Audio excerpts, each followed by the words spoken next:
Ça tourne? Ça tourne. Il était une fois, dans la ville de Foix, un marchand de foie qui m'a mis les foies au lieu de nourrir ma foi. Arrête le courbouillon. C'est un blog, le blog d'un grand prophète. Le prophète des profondeurs.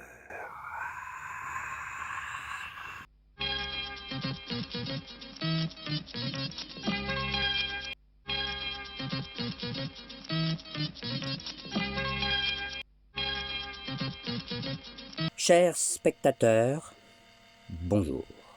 Les 3 problématiques de Michel Potet. Il y a 3 problématiques dont il faut dès maintenant réduire les conséquences. La première met en question la révélation d'Arès elle-même. Ne voit-on pas déjà dans nos rangs même s'amorcer des traductions qui pourraient avoir des conséquences sur la foi dans l'avenir, comme Antoine B. et son vomissement des parenthèses, Frédéric M. et sa chimérique transposition de l'idéal, etc. Le sujet de l'idéal ne sera pas évoqué ici, puisque ce sera évoqué plus tard dans un autre Potin blog. En attendant, retenons que nous ne savons pas trop où Monseigneur Potet Ier veut en venir lorsqu'il énonce une chimérique transposition à l'idéal. Alors que, comme nous allons le voir ici, on finit par comprendre pourquoi des cœurs attachés à la parole donnée à Arès et conquis par celle-ci peuvent ressentir de l'aversion pour tous les rajouts entre parenthèses que le soi-disant prophète des profondeurs s'est permis d'effectuer sur le message que nous a délivré à tous le Créateur. La seconde problématique est conséquence de la première, mais quand même problématique en soi, la relativisation du témoignage prophétique et du témoignage des témoins du prophète. Bien sûr, nous nous doutons bien que la relativisation du témoignage prophétique et du témoignage des témoins du prophète est directement liée avec la remise en question de la dite révélation d'Arès elle-même. Mais retenons surtout que cette remise en question, en tout cas en ce qui me concerne, est non pas fondée sur sa provenance surnaturelle, mais uniquement autour de l'herméneutique de Monseigneur Potet Ier. J'y reviens tout de suite.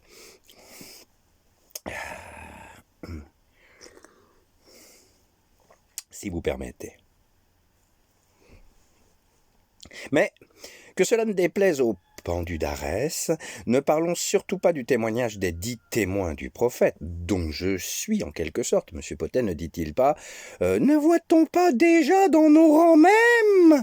Non, n'en parlons pas, car autant il semble délicat, mais somme toute assez juste, de relativiser le témoignage dit prophétique du témoin lui-même de l'événement surnaturel survenu à Arès en 1974 et 1977, lorsqu'on est encore capable de réfléchir de façon mûre et autonome, alors que nous savons que le témoignage des 10 témoins du dit prophète, que j'appelle, comme vous avez pu le constater, les pendus d'Arès, se cantonnent à la récitation d'un kérim et à répéter machinalement ce qu'enseigne leur maître à penser. La relativisation du témoignage de ces mous du genou ne doit donc pas être perçue comme une problématique, mais comme un devoir.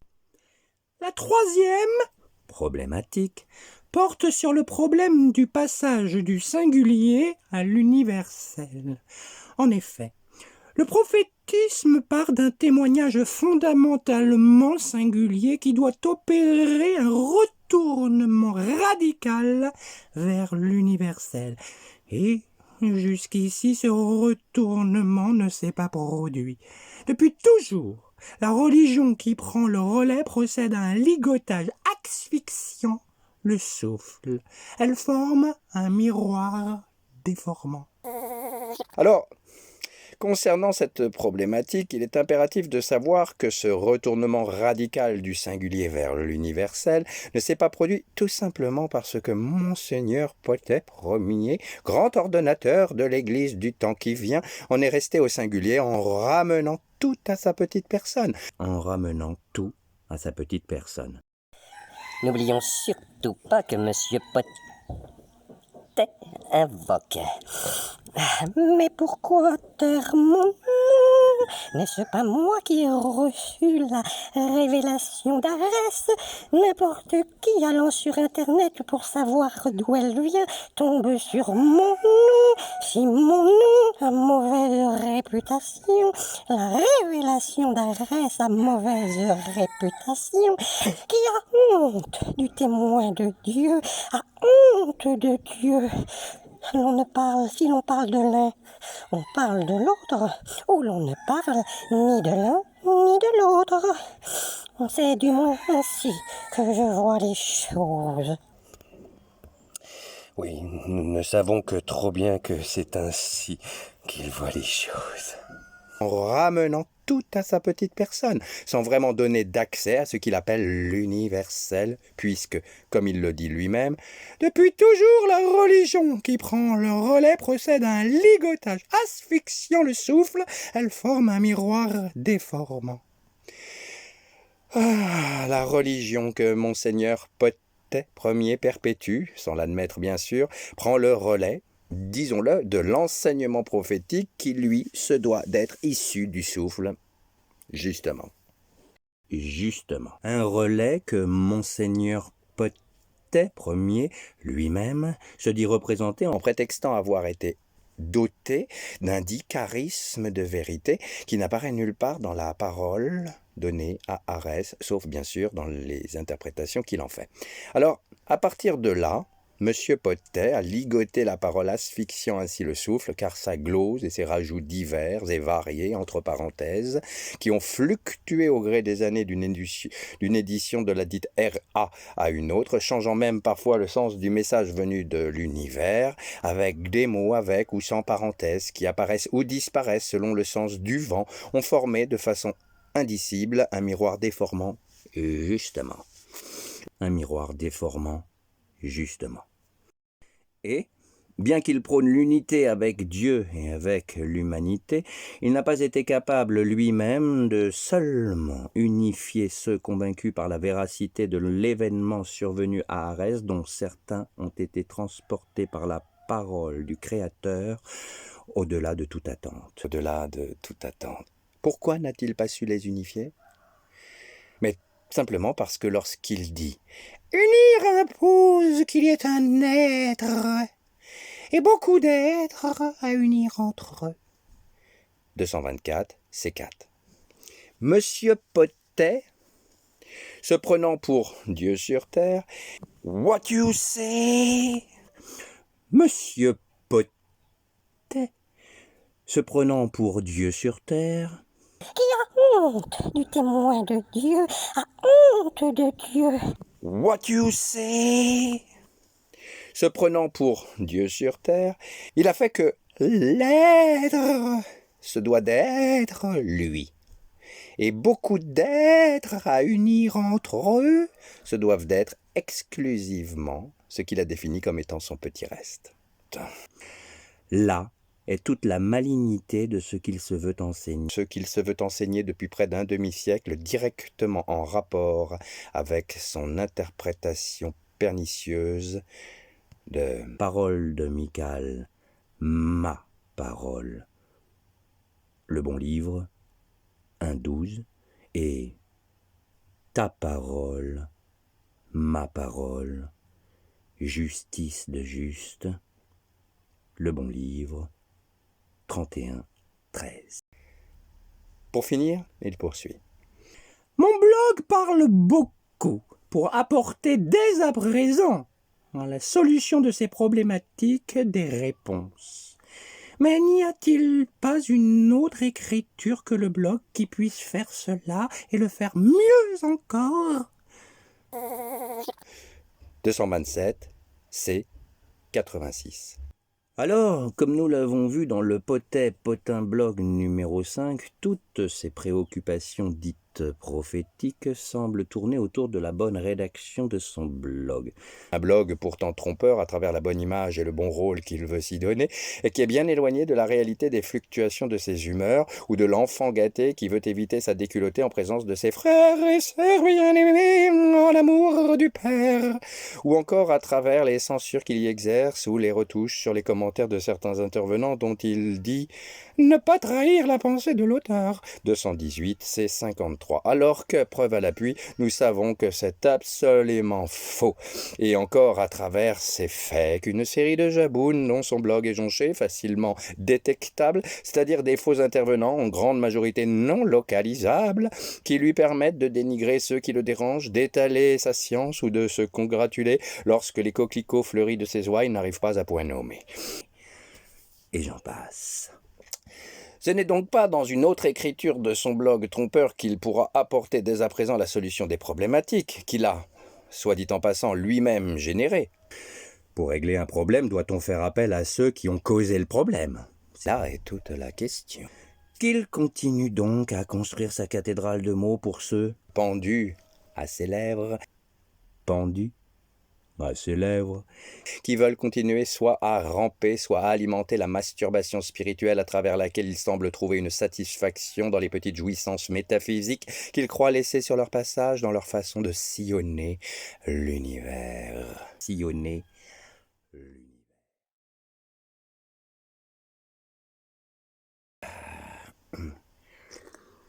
Tous ceux qui, en fait, cherchent à se planquer, à l'image de leur maître à penser, derrière leur écran d'ordinateur, au lieu d'agir vraiment sur le terrain de la résurgence spirituelle, vivante, dynamique et surtout responsable. Alors, puisque nous savons que trop bien, que la critique est facile tandis que l'art est difficile, quelles alternatives avons-nous pour remédier concrètement à ce que M. Potet perçoit comme étant des problématiques?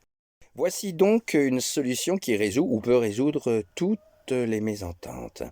Pour la première étape, vous n'avez besoin que d'un massicot et d'un bromarqueur.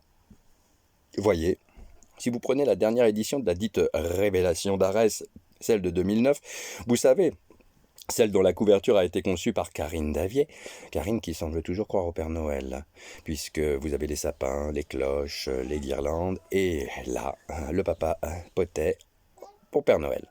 Mais si vous ne croyez plus au Père Noël, alors il vous suffit de découper au massicot la trône d'imposteur de Monsieur Potet. Alors, comme par magie, vous aurez franchi un cap, car par la même occasion, ne dit-on pas une pierre deux coups, vous aurez débarrassé la parole du Créateur d'une assez grande partie des gloses de Monseigneur Potet Ier.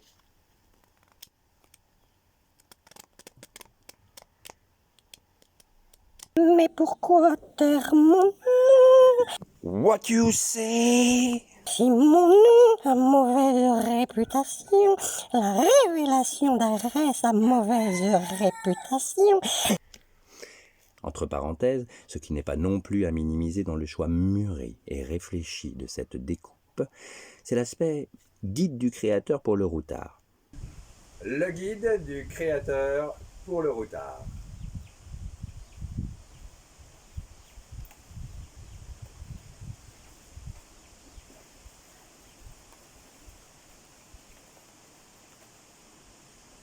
On the road, man.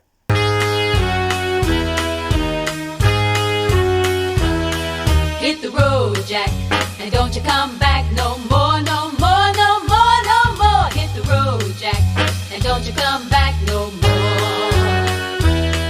Hit the road, Jack. What you say? And don't you come back no more, no more, no more, no more. Hit the road, Jack, and don't you come back no more.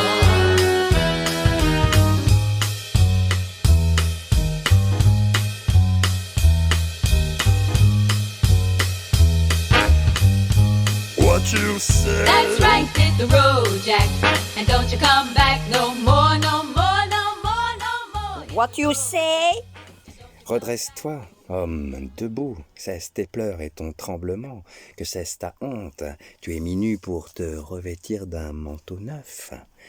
Vous mettez donc votre guide dans la poche, et c'est parti mon kiki. Pour ne rien vous cacher, c'est le Gollum du nœud qui m'a inspiré cette idée, car il ne voulait jamais se séparer de son précieux. Bref, poursuivons. Ensuite, vous vous munissez d'un marqueur et vous avez toute la liberté que vous souhaitez pour rayer ou non les indications que Monseigneur Potet Ier a incrustées dans les textes. C'est un autre cap à franchir. Pour la première partie, lorsque Jésus s'adresse à ses frères, ce n'est pas compliqué.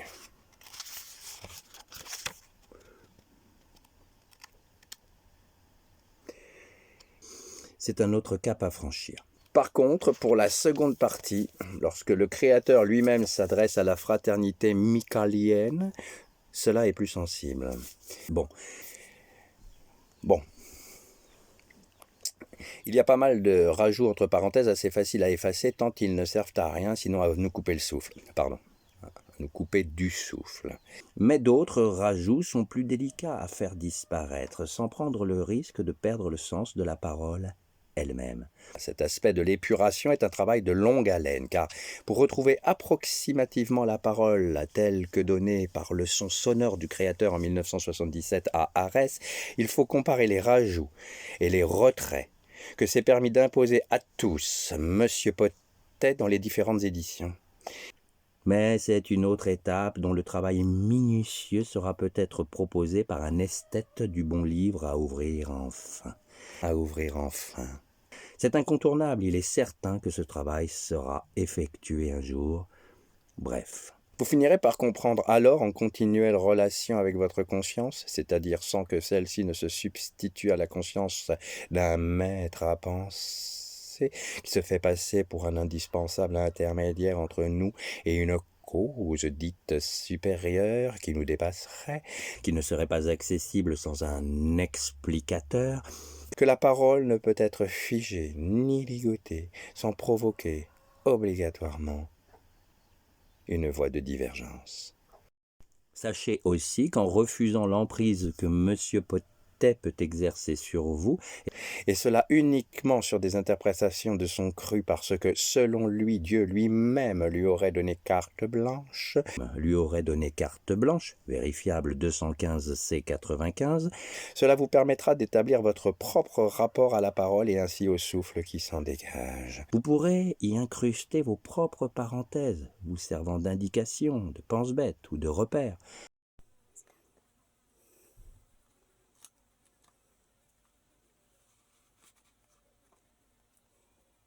Libre à chacun aussi de conserver les indications de l'explicateur, qui peuvent faire écho en soi, car bien sûr, Monsieur Potet a indiqué des voies qui méritent aussi toute notre attention. Ne soyons pas comme lui, dans le déni ni dans l'arrogance de se réserver l'exclusivité prophétique, imbu d'un statut que seul lui s'est donné avec l'aval de ses plus inconditionnels suiveurs, atteints de cécité.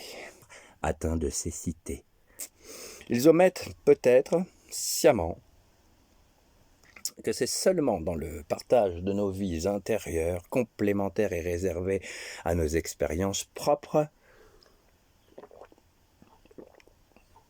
que, à long terme, chacun pourra enseigner l'autre sur ce que la parole lui aura apporté au sein de véritables assemblées, véritablement souveraines d'elles-mêmes, comme l'enseigne et l'encourage la parole donnée à Arès. Et non au sein d'une église dans laquelle le prédicateur exhorte ses ouailles de vivre comme il vit, de prêcher comme il prêche, et de se comporter autant qu'ils peuvent comme lui.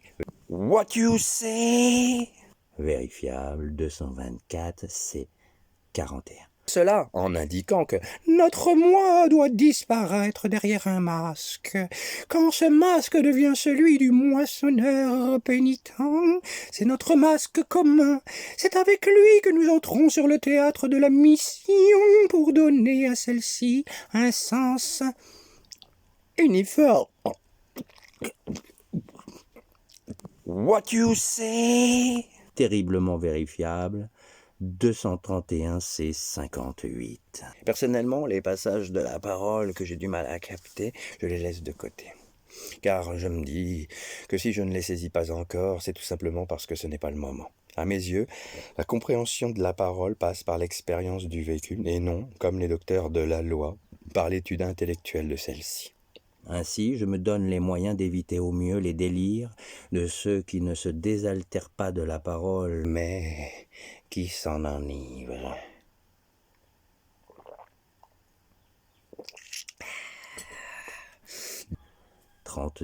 Délire, dont le Gollum du nœud, entre autres, est un spécimen du show-up, non pas un masque, mais une caricature. Passons.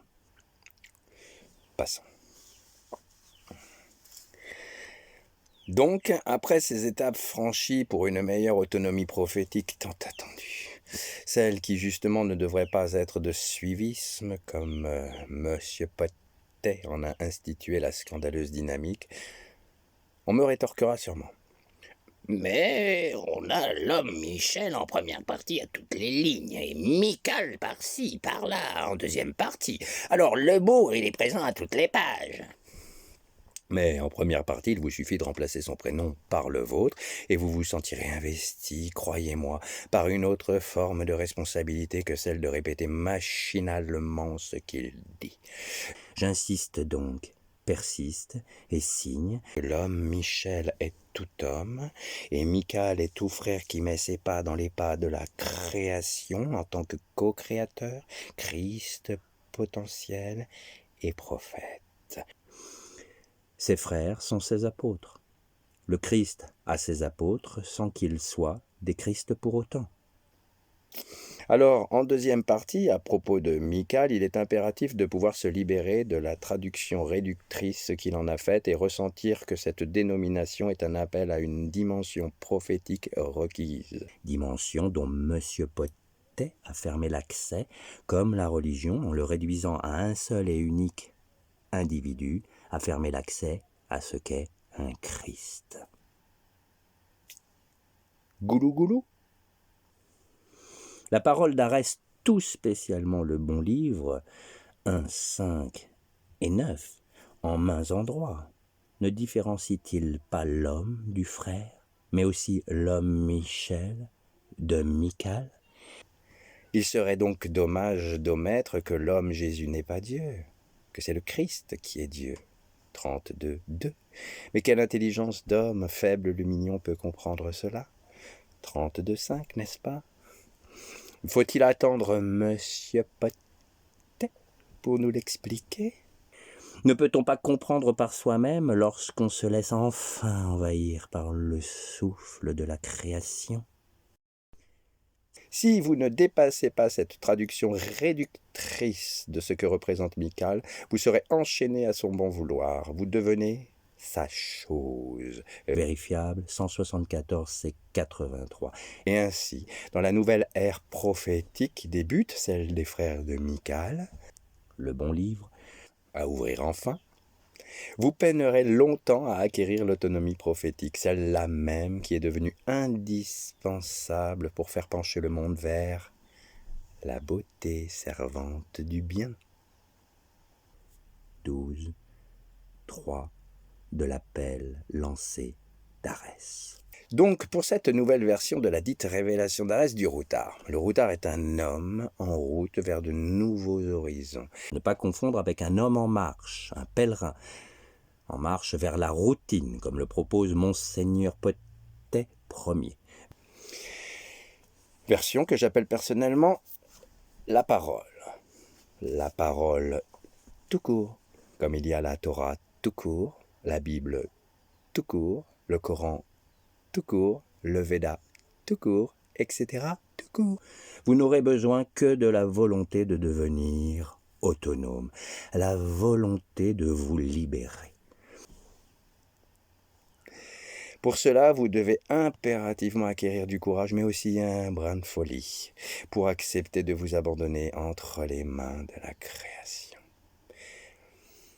Mais je vous assure que c'est plus enrichissant que de s'abandonner entre les mains de Michel Potet. Potet, dont le lâcher-prise auquel il appelle, avec toute notre candeur de surcroît, vérifiable 216 et 21, ne demande ni courage, ni brin de folie, puisque pour rejoindre son Église, il suffit d'en accepter les conditions qui, somme toute, réclament une évidente étroitesse d'esprit et un certain aveuglement.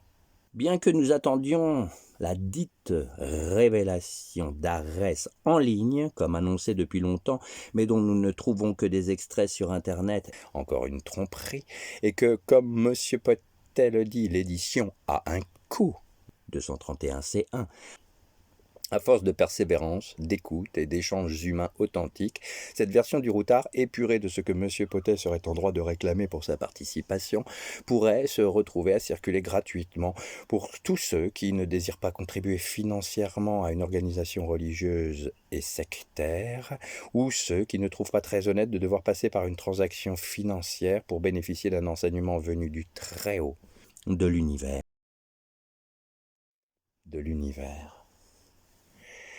Qui a été transmis pour être mis à la disposition de tous. Que M. Potet puisse être en droit de réclamer une rémunération pour son apport et un enseignement de son cru, bien que la lecture de son blog trompeur soit gratuite, il est tout à fait anormal et déplacé que ceux qui ne lui font pas confiance ou ceux qui ne le perçoivent pas comme étant un prophète ne puissent pas accéder à la parole du Créateur d'une façon touchant soit à la gratuité, soit à l'altruisme. What you say? Pour ma part, je pense qu'il est très sain de proposer cette version du routard, dont, je l'espère, une maquette pourra être au mieux développée pour être mise en circulation sur Internet et afin de donner des liens où on pourrait se procurer la parole donnée à Arès sans avoir à contribuer à l'imposture de Michel Potet et de ses suiveurs, sans avoir à subir les foudres de son copyright. De nos jours, les autres dites saintes écritures sont mises à notre disposition sur Internet.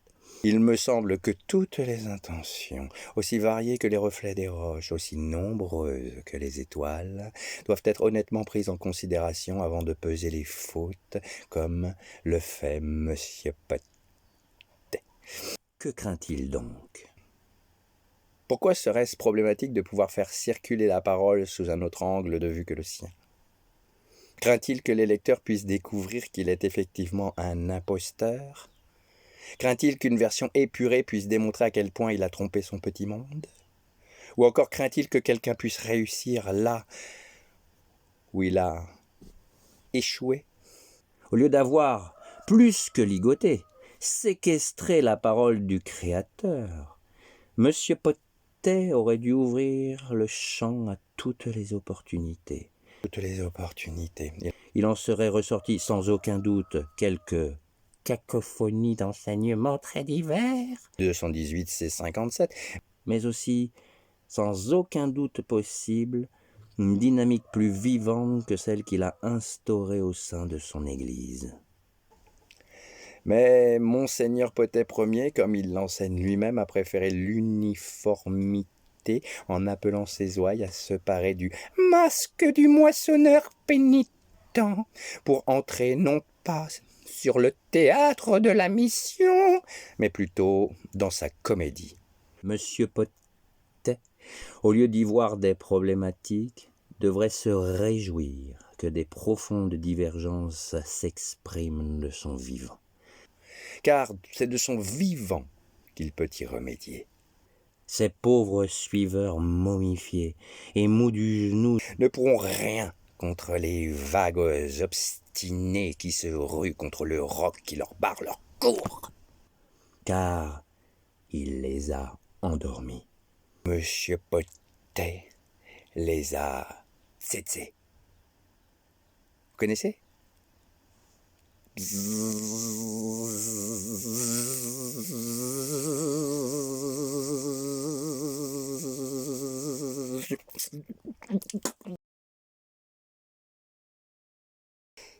Alors, nous attendons de savoir comment Monsieur Potet, le prophète des profondeurs, va s'y prendre pour alléger sa fille, son gendre, les éminents membres de son petit reste et toute sa suite constituée des bobis suiveurs, du poids des problématiques qu'il a générées et qu'il risque de laisser derrière lui comme un cadeau empoisonné. Mais peut-être faudra-t-il pour cela qu'il fasse tomber son masque. Suite au prochain épisode. En attendant, lisons cette parole qui nous incite à réfléchir et surtout, vivons-la.